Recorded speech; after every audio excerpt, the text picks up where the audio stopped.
चांद पर इंसानों को उतारने की रेस भले ही अमेरिका ने जीती थी, लेकिन यह है इंसानों द्वारा बनाया गया हार्डवेयर का वो टुकड़ा जो पहली ऐसी ऑब्जेक्ट बन चुका था जिसने धरती की दुनिया से बाहर कदम रखा था। यह है सन 1959 में पहली बार चांद की सतह को छूने वाला लूना 2 स्पेसक्राफ्ट, जो कि सोवियत यूनियन द्वारा भेजा गया था। अप्रैल सन 1972 में अपोलो 16 एस्ट्रोनॉट द्वारा चांद की सरफेस पर छोड़ी गई फैमिली फोटोग्राफ, अपोलो एस्ट्रोनॉट्स द्वारा चांद की सतह पर छोड़ा गया सामान, ल्यूनर लैंडर के पार्ट्स, चांद पर चलाई गई बग्गी और भी बहुत कुछ। पहली बार चांद के पोल्स को टच करने वाला भारत का विक्रम लैंडर और पहली बार डार्क साइड पर उतरने वाला चाइना का चैंगी 4 स्पेसक्राफ्ट। और ये इंसानियत के गौरव की निशानी, लगभग 50 साल पहले नील आर्मस्ट्रांग और बज एल्ड्रिन के चांद पर पहले कदमों के निशान। ये सब चांद पर मानव सभ्यता की विरासत है और अब समय आ गया है कि इसे लुप्त होने से बचाया जाए। जैसे हम धरती पर अपनी पुरानी विरासतों, अपनी धरोहरों की रक्षा करते हैं, वैसे ही हमें चांद पर मानव सभ्यता की इस विरासत को भी भविष्य के लिए संभाल कर रखना होगा। हमें इनकी रक्षा करनी होगी। लेकिन क्या आप जानते हैं कि हम चाहते हुए भी ऐसा नहीं कर सकते? नमस्कार दोस्तों, दोस्त शशि। आज के इस वीडियो में हम जानेंगे कि क्यों हम चांद पर मानव सभ्यता की विरासत को प्रोटेक्ट नहीं कर सकते। ये जानने के लिए वीडियो को एंड तक जरूर देखिएगा। यहाँ पर बहुत सारा सामान बिखरा पड़ा है। नील आर्मस्ट्रांग और बज एल्ड्रिन यहाँ पर 100 से भी अधिक ऑब्जेक्ट्स को छोड़कर गए, जिनमें ल्यूनर लैंडर, अमेरिकी झंडा और बहुत सारा कचरा। और ये सभी चीजें घिरी हुई हैं इनके ऐतिहासिक कदमों के निशानों से। इस पूरे एरिया का नाम है ट्रैंक्विलिटी बेस। लेकिन ये विरासत हमेशा के लिए नहीं रहने वाली।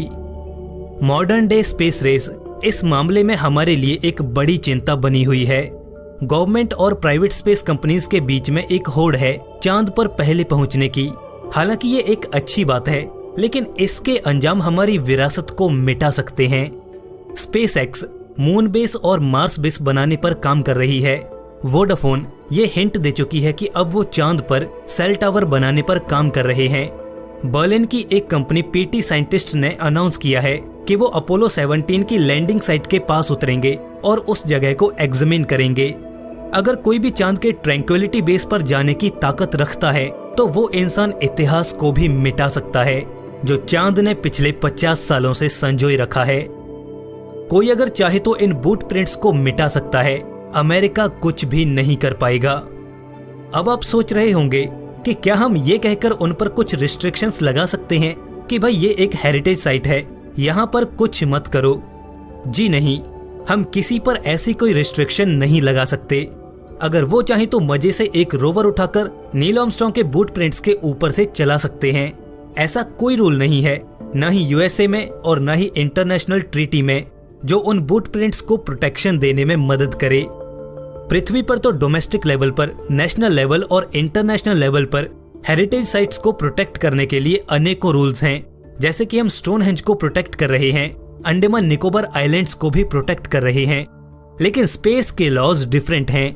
सन 1967 में अनेकों देशों ने मिलकर आउटर स्पेस ट्रीटी साइन की थी, जिसमें कहा गया था कि स्पेस को एक्सप्लोरेशन पर्पस के लिए कोई भी यूज कर सकता है, किसी भी सेलेस्टियल बॉडी के किसी भी एरिया को एक्सप्लोर कर सकता है। स्पेस पूरी मानव जाति के लिए है। कोई भी देश इस पर अपना हक नहीं जता सकता, किसी भी तरह से नहीं। बस यहीं से गड़बड़ शुरू होती है। अमेरिका चांद के किसी भी हिस्से पर अपना हक जताकर किसी को वहां जाने से नहीं रोक सकता, फिर चाहे वो ऐतिहासिक ट्रैंक्विलिटी बेस ही क्यों न हो, और फिर चाहे वो चांद पर हेरिटेज साइट की प्रोटेक्शन के लिए ही क्यों न बोल रहा हो। अगर अमेरिका कहता है कि ये बूट प्रिंट्स विरासत हैं, यहाँ पर कोई और कदम न रखे, तो इनडायरेक्टली अमेरिका चांद के उस एरिया पर अपना जमीनी हक जता रहा है जो कि रूल्स के खिलाफ है।